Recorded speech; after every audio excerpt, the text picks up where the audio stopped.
1 in a best of 3. Once more for tournament life. Todak going up against the Valley. The former on the blue side on the play with the Valley answering back. There goes the Glue, the Eve, the Lolita. As mentioned by you, Lafel, and the Valley bans out the Fanny and the 1-1. Yeah, it's just kind of brainless kind of ban, right? It's not say brainless.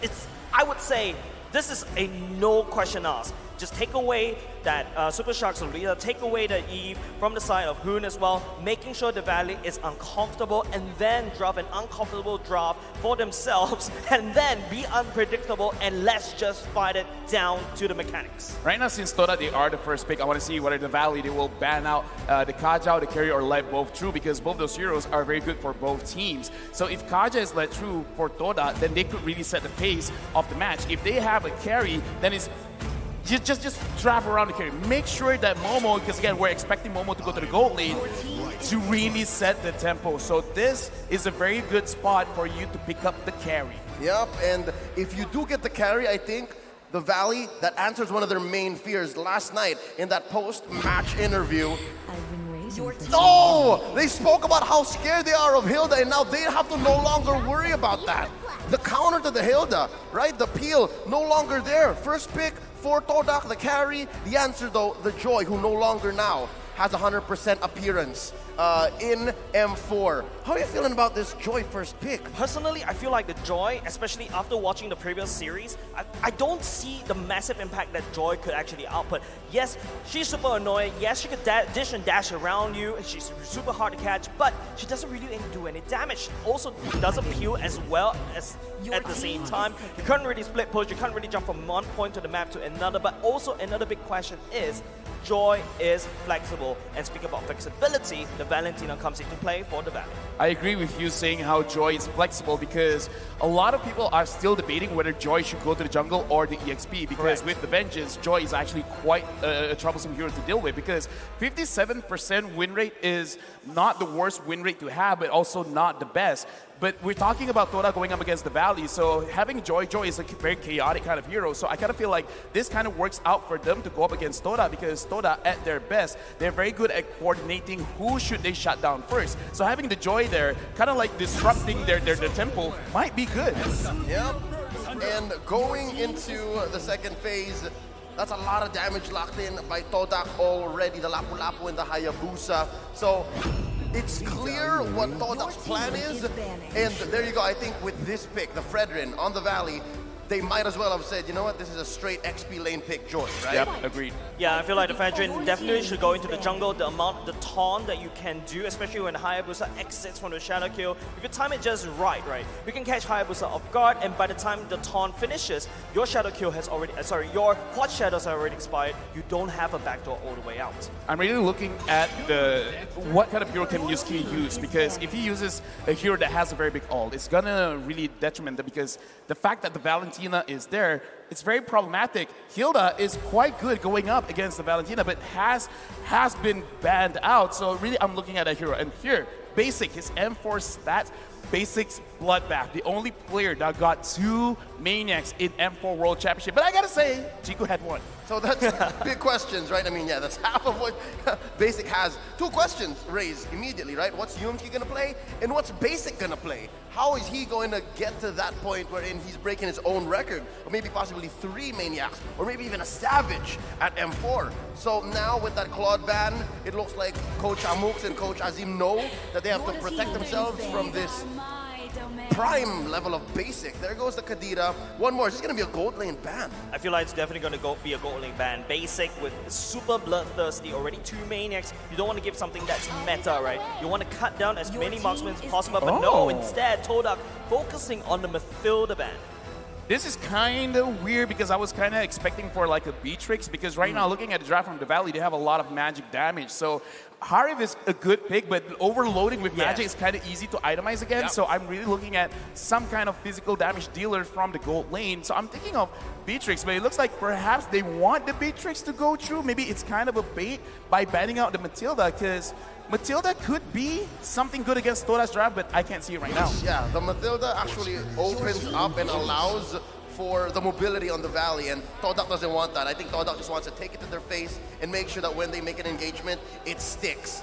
swing back though on the first pick after the second phase began, the Kufra. So they're looking to stop this Hayabusa, looking to stop that Lapu Lapu, and then they're leaving basic open, so they're protecting their gold lane. Yeah, so it's all about minimizing the amount of dashes that Todak can output right now. But with the Kufra going in, there is also the potential carry tank shredding the Kufra very quickly as it's in the air. So I think Todak, not only just the fact that, yes, I need to be careful and open up the map as much as possible, I need to pack some Purify in. Now, about opening up the map, I was thinking about, you know, something like a Cho, but no, it's going to be a Ruby, and the Faramir is locked in for Todak.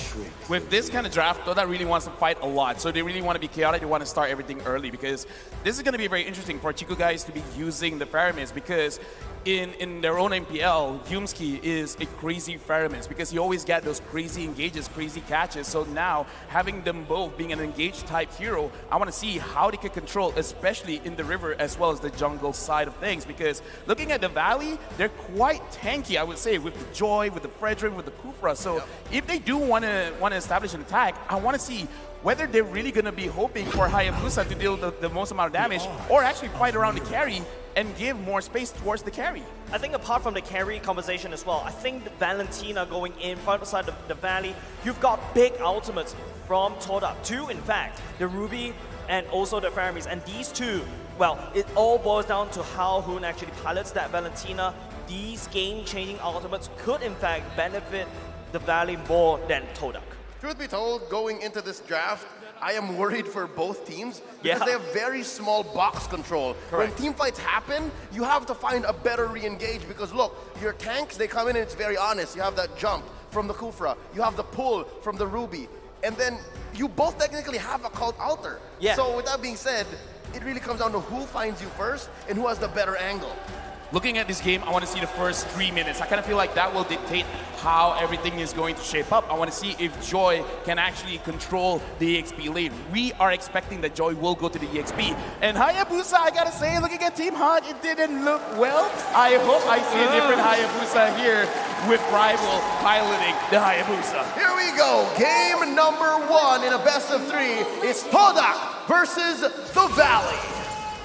Right off the bat right here, you can see both these two teams already clashing. It's going to be Moba Zane starting at the purple, Rival starting at the orange. I think the second thing that both these two teams will be looking at is to go for that Lethal Wanderer control. Yeah, looks like both teams are playing slightly slow here, so no invades going for either teams. So we got to look at right now in terms of the lane as well. Looks like there's no Roja going on. The EXP laners are going to the EXP, the gold laners are going towards the goal. So both teams, I kind of feel like, because this is a best of 3, they want to see the kind of temperament that both sides have. Do they want to play a little bit more aggressive, or do they want to be a little bit more passive? Which explains how, again, both teams let go of the whole box concept or range when going into this first game. Now Rival, just peeks. Very sneaky. It's like, you know, a ghost in the room as well, just trying to peek what the Valley is doing for now.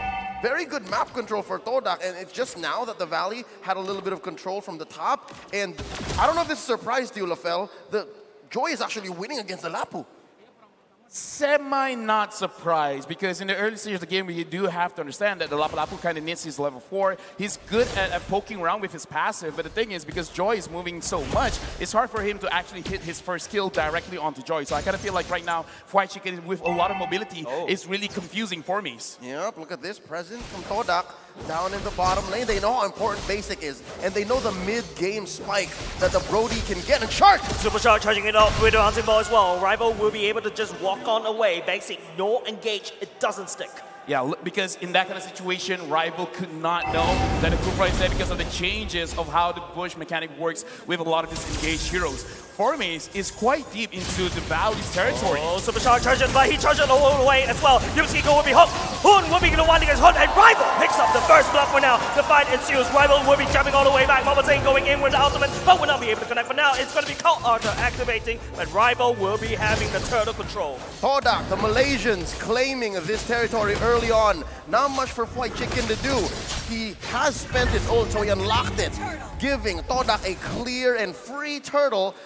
in about 30 seconds after the turtle spawned. Yeah, and that is because Formace was able to dictate the pace because he went into the Valley territory, actually forcing everyone to go towards him. And right now, todak is in the third for the highest average total kills at 1.7 in M4. And it's not really that surprising because they're really focusing on this early and mid stage of the game. So the Valley, they're still in a good situation because the difference in goal is only 400. It really doesn't make that big of a difference. Now, this is going into the 3-minute mark, right, Lafell?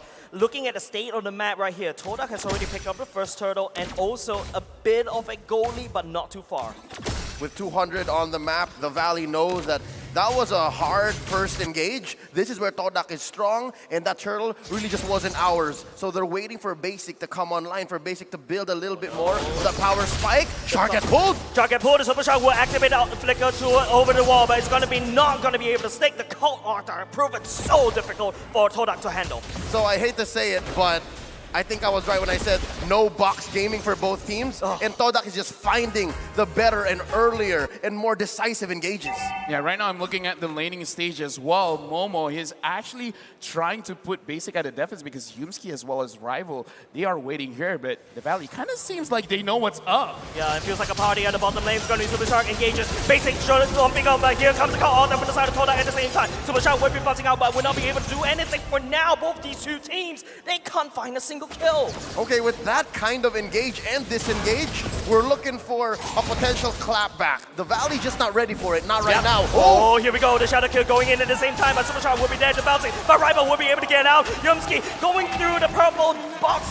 Well, they're stalling the whole thingy. Will be able to get all the way, but Hood terrifies him, and Yumski figures out the I'm a Venom will be able to miss. White Chico kind of looking for more, but he'll be trying by Chico guys at the same time. Formace will be trying to put out some damage, but the members of todak is running away. Chico guys 1 HP, but will not be able to survive.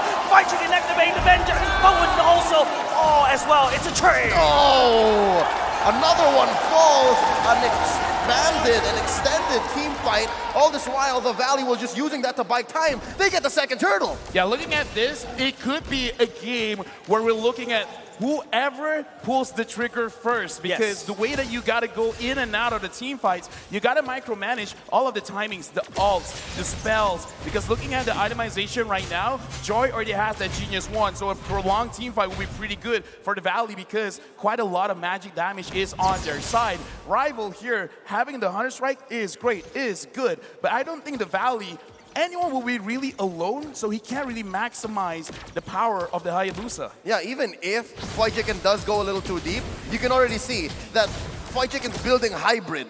And I guess this is the best kind of Joy we'll ever see in M4. At least that's my personal opinion. Yeah, I totally agree, right? Remember, we talked about Joy. We're not too sure where she should go. Even there's a lot of debates online. And I feel like White Chicken is using this Joy to the best of what she can do, right? Pop the Vengeance, find a pick up at the back line, be super annoying, and then, cause some chaos at the chaos. All right, so far, it looks like the Valley has found their aggressive streak. White Chicken, though. Given an 800, 1K gold lead here in the mid-game 6 minutes, I'm thinking possibly just one more turtle before I start seeing Lord. And all this time, what this is buying for the Valley is time and space for Basic. Yeah, right now Basic is looking pretty good because we got to remember that the Brody is pretty strong a lot in terms of burst damage and has been buffed up recently in the previous patch. So people are like, oh, maybe he's not that strong mid-game, late game. No, not really. Brody right now is actually a monster. So if he can wait out for Chico guys to use his ult, then Basic will pop off in this game. I feel like what the Valley is trying to do right here is, right, I don't think they're looking for the kills. They're just trying to scare off todak, make sure they don't engage, use Brody, use the Basic to basically push down the turrets very slow. Look at the bottom side. It's really hurting for the side of todak, but Super Shark charges. Yumski tries to spin. Super Shark actually catches. Yumski all the way at the back line, but Chico guys activate the call on both sides. Activated call out there as well. It's going to be the battle of the sustain at both sides, but Momo, he's actually free hitting. Basic jumping and Chico guys drag 4-5 members. It is a disaster. Overside of the Valley, and Rival is still alive as well, trying to output some damage, but the sustainability coming up in the Valley is still there. But Rival, the assassin, oh my goodness, he's still going at it as well. White Chicken buying some time, but the damage is down. 3 men goes down for the Valley. White Chicken still trying. It's 4 Maze and Rival. 2v1. White Chicken still gets it, shutting down the rookie jungler. And all this time I was gonna say, 4 Maze fashionably late, but not enough time to kill White Chicken. Well, looks like the Joy with the Vengeance is the answer. That's but right. I gotta say, this is a good style for both teams because whether it's a good decision or not, if someone says goes in, everyone goes in, and that's what we see from todak because it was quite an over aggression because Momo, he flickered in trying to get those kills, but he put himself in a very, very tough spot where he received a lot of damage from the Valley. So I like this level of play, I like this level of trust, but they gotta make sure that the right calls are being made. Yep, slowly we are seeing how that head-to-head graph came to be. We're seeing now how the Valley can come back, find these angles, and again, take control of the mid game. There you go, that last turtle went over to the Valley. You see that Basic has built his Malefic Roar. So as soon as he gets like at least 2 stacks on somebody, someone's going down. Yeah, I really don't think this is a really good fight from the side of todak. They're just trying to put some pressure on the top side. MobaID is already here. You know, just shoving them away. Need to protect Fried Chicken as much as possible. He's doing quite well as well. Try to put the attention more towards the EXP lane so that the Brody does have better farm. He's trying to push down these turrets. Right now, it looks like todak's idea is they're trying to get any kind of objective because that's the way that they could equalize the goal. Because if they try to fight, it's really not going to happen. So they're trying to stall it out, try to see whether they can actually get this top turret. If they can't, they're kind of in trouble because this gives a lot of time for the Valley to set up something anywhere else. Oh, Super Shark. It is going to be Rival, the first victim. Shadow kill all the way in and giving away the turret in the mid lane. So much map control for the Valley now. Oh no, they're gonna answer. They're gonna Another find one. Yumski. Yumski will be the flicker will be coming to at the same time. That is one flicker burn from the side of todak. All right, so what we saw there was todak setting up a huge top lane siege, but the Valley being maybe a step and a half ahead. They pushed mid, they caught Rival, and then a false engage onto Yumski, but they forced the flicker, so I'm guessing that's a big win for the Valley. They had information because MobaID was up there as well, so he assumed, okay, I just saw them top side. I don't see them again, so most probably they're gonna stay there. We could set up something in mid. So that's what happened. They saw what was there, and they made a very good assumption that they're not gonna move. So that's just calculated aggression. Oh, Is that a purple? He did! That's the purple bar stolen by MobaID, and Grab that's that purple! the biggest problem. If you have your mid lane cracked open, but now the Lord has spawned. This is the first Lord. Don't forget, todak doesn't really have a good Lord control. Oh no, 2K ahead, and you can assume that a lot of that is on Basic, and a lot of that is on Fried Chicken, and he's rocking that mystery shop. So best believe he's making the most of that gold more than 4 maze. 10% is gonna go a long way, especially for a team that likes that mid-game power spike 10 minutes in, and it's very difficult to find a way for todak to get in there. We're looking at least all ults being online and looking for that engage. Who's gonna get in first? My goodness me, MobaID already chunked down the third Lord, already half HP, but look at Fried Chicken, look at it go. He's looking for the pickup right here, but he's gonna get stunned right now, but MobaID at the same time, Fried Chicken fought so much time for the Lord to be taken away by the Valley as the Valley collapse on top of todak. 3 members has already gone down, 4 mates, and also fighting for dear life, but would not be able to survive. Rival, the only one left. Super Shark, man, he set it up so well as well. Since everyone is so clumped up together, there is no way this Hayabusa could work. So right now, though they're really losing up the engages on Super Shark, he's really shutting them down hard.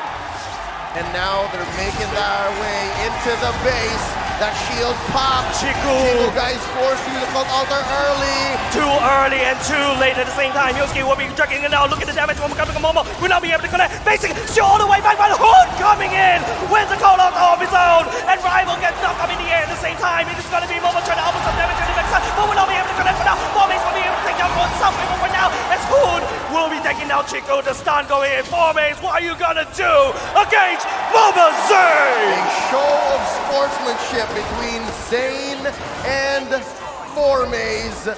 I love how much this young man has grown from North America. We used to know him as these marksman junglers, as the assassin junglers, and now look him. He's playing Fredrin. I mean, both of them know you're not gonna die, I'm not gonna die. Might as well show the world that we still love each other. So that was a very good defense. So the way that I'm seeing how it's gonna be played out is you gotta look at Hoon, which ult does he take, as well as you gotta look at Yumski. In this, look at his replay, look at Yumski. He's the only one that could reliably stop Super Shark. He can buy 0.5 seconds for todak. That is what todak needs, that 0.5 seconds. If he is nowhere near the engagement of Super Shark, the team fight is going over to the Valley. And because of that swing, there is a huge gold lead now for the Valley, approaching 8,000 gold. And what does that look like in terms of items? Looking at Brody right now, he only has 2 offensive items. The rest is defensive because he understands my role is actually to survive as long as I can. Right now, the concealed play. Going in, Momo look Rona, Yumski will be trying to delay some time. One more square, the battle todak.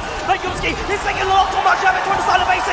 Moba saying already looking for the Chico guys kill at the same time. But look at White Chicken, he's in like so much time against Momo. Four mates will be trying to fighting out the call. They're going in, the shadow kill activated by the todak as well, but will not be able to buy enough time. Peter Bryce, what do you have for breakfast? I want some. This Brody knows what he's doing. It's a throwback to M2 That's Carl Teasy, winning that world championship, building the marksman this way. They're going to clear this wave, and they're going to take their time. Discipline is the call here, 13 minutes in.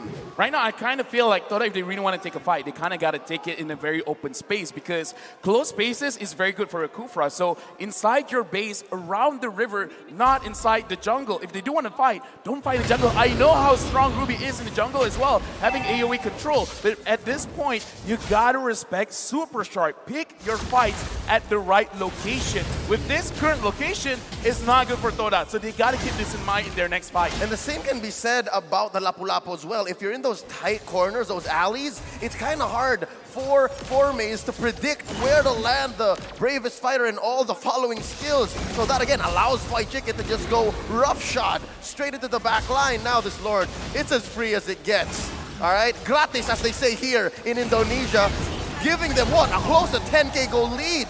You're looking at a state of devastation. There's nothing that Todak could do. No contest, no nothing at all. Todak would need to lie flat at their base and just basically watch the animation there. The Lord has been taken down, given over the side of the valley, and this could be the very last push. This is one last option that they can have, and that is don't care about your friends. If your friends die, let them die. Just move around the map. You have a Hayabusa because look at how the Valley's playing. They play together. So if they're playing together, 1 or 2 lanes is going to be open. So try to attack those lanes. Would you prefer that it be Rival or Formaze who does that? Because it's Both. only one of them. No, both. Do both. Just trust that Yumski, Chiku guys, and Momo can protect their own base. Just Delta split. Just Delta split. If you're going to lose anyways. No, not like this. Not like this, Falafel, not like this. The concealed play going in. The Lord is already rampaging all across the base, but now bottom side has already been destroyed by the side of the valley. It's up to Todak to try to defend. No one is coming to anything for now. It's going to be Super charging at the same time. Look at the defense coming up from Todak at the same time. White Chicken going on the back line. Momo will be able to do some damage. The Lord is still getting chunked down on the side of Todak. Nice defense, question mark, but that will be it. But Yomski, he goes in. The cold ult are going to be activated. It's going to be a full fast battle in the bloodbath happening in the base of Todak as the valley will slowly make its way to the core. And they are not going to stop there. They are not going to go down without a fight as they will be chunking down on the core for their sweet victory. The Langar has been quelled for now. Game 1 goes over to the Valley. Yeah, looking at that, I kind of feel like Todak, they gotta look at Super Shark and they gotta look at the drop in terms of White Chicken's potential, because I've been talking about White Chicken as well, that it kind of looks like he doesn't care what kind of hero he gets. He will always make sure that he wins the lane. So maybe in the upcoming draft, you gotta really make sure whatever hero Formaze picks up, you gotta use a hero that he can for sure win the lane, win the game. And so far, the laning phase lasted maybe 3 or 4 minutes, and that's what you said, LaFell, right? Let's watch the first 3 minutes, see what happens. And Todak showed signs of life, showed that, hey, in the early game, our advantage is real, but that window of time wherein they found these false engages in the bottom lane just gave too much time to basic. More on that later. Let me remind you folks at home first about the M4 Pass. It's available now. Complete all active tasks and you will reach level 75 at ease and for free. Log in now to get exclusive rewards like the Beatrix Light Chaser and Beatrix Stellar Brilliant Skins, and of course the M4 Beatrix figurine. They're all waiting for you in said pass. Use the hashtag Mobile Legends Bang Bang, hashtag MLBBM4, and hashtag Dare to Be Great when you're talking about it on social media. It's this figure right here, all right? So, with that being said, it's a 3-game series. We're gonna go ahead and throw it over to our analysts to break down this game. Fellas, What did you see? Talk to us, all right? It's going to be Trex, Naisu, and Wolf. I'm sure you have words for Wolf. Hey, put it down, put it down, put it down. Boys. It's the Valley, dude. They take game number 1 here, and Trex, how you feeling, man? Yes. Wolf. I'm scared for my life, number one. But kidding aside, that was an amazing match. I think that there was so much hype in the crowd that they got really, I mean, everybody get riled up because of how great the team fights were. Unfortunately, it was in the expense of todak. Well, it's still a best of 3, right? And I gotta say, I mean, even with the game highlight, the rookie XP laner outplaying Todak here, the Valley securing game 1, and you know, we debated about that Joy pick. I asked you earlier, where do you think it works best? Yeah. Is that proof right there? Definitely proof. I think that this is the reason why you pick up the Joy. Lato sustained a lot of like map presence. You saw how much space he was able to make for his team, and he never really loses a matchup. Because when you saw the XP lane was heavily sided on Fried Chicken. Well, I mean, you've seen the Valley, their journey, right? I mean, is this a different Fried Chicken? We've seen him making quite a few plays so far up to this point. You know, quick statement. I know everyone feels that Fried Chicken is a gold laner because of M3, but the reality is, for years, he has been an EXP laner, and it's something I've been talking about for a while. Just wait till he brings the EXP lane here, and we're seeing it from yesterday with the Esmeralda to today with the Joy. He's got a lot of pocket picks.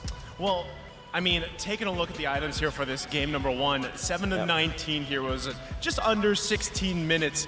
And I gotta say, if you look across the board for the Valley, specifically Trex, all of them played their part, but specifically even Super Shark, right? Let's talk about Super Shark and this Kufra pick.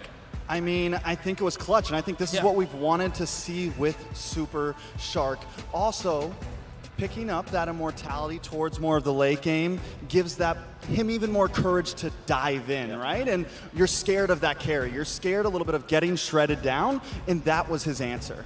Yeah, so many stellar plays coming from the Valley, but I do wanna add more points to how clutch Super Shark was during this game, because Todak really got the early stages going on. And Chico guys are winning the fights, they're getting the turtle. There was one time they went to invade the purple buff of Moba Zane, but that was when Super Shark was very clutch. He landed the stun from the lizard bush into the purple buff bush and was able to punish Chico rival because of that. And that was the start of the momentum of the Valley. They're finding big openings against the core members of Todak.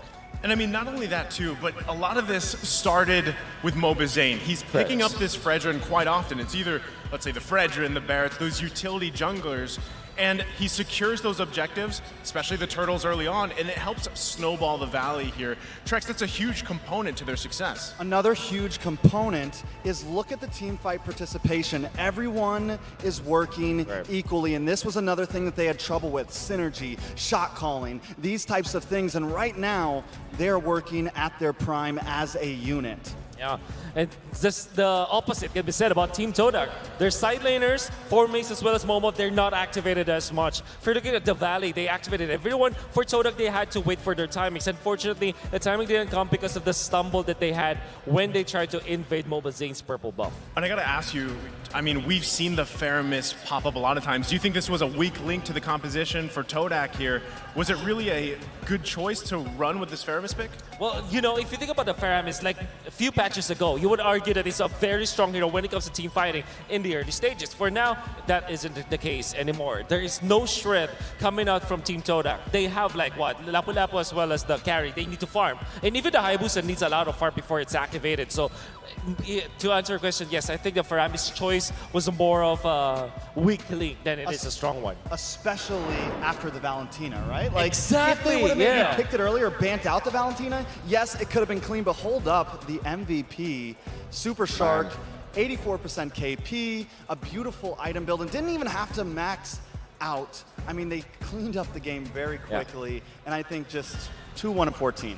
Again, I think Kufra, especially with the changes with not being able to hear him in the bush charge up, right? so far what we've seen, I mean, we saw this from Maro, I believe, yesterday too, and just making massive plays. So I feel like more so as we get further into the knockout stages, Kufra specifically is going to be a highly contested hero here, especially with games like this. And Super Shark is known for wonderful plays with setup kind of tanks as the roamer for set of the Valley, and if they keep on doing this, if they keep on finding good initiation type of tanks for Super Shark, I think the Valley is gonna go all the way if they find this kind of comfort. Yeah, I mean, he went from missing almost every single Numenon blast in the group stage to landing a whole lot of Tyrant's Rage. So definitely stepping up his game here. Well, it's kind of like they practiced their mind out in the days that they were preparing for their this. minds out. But, you know, again, jokes aside here, specifically, again, you can look down the line for the Valley specifically, everybody pulling their weight here, and having this momentum from this game, starting off the right foot, is going to be massive for them. And still, speaking about Super Shark here specifically, the heat map, right? I mean, Wolf, what stands out to you the most here? Yeah, that is the gold lane focus coming out from Super Shark. Then eventually went back to the purple buff. So if you're going to see the heat map reset, you're going to see the pattern of where he went. So going for the mid lane and then gold lane, going back to the purple buff. That is when they found a big opening against a rival. Then eventually back to the gold lane once again. You know the focus of Super Shark. They want to activate the Brody as early as possible, as you also want to activate the Fredrin. So everybody's just working together. This early game composition coming up from the Valley really turned out to be well for their team. You know, there's one other thing to notice. In that first 5 minutes, he did not go towards a turtle, and that was when it was almost a little shaky. That first turtle fight, he uses the Tyrant's Rage and goes away from the turtle, and it just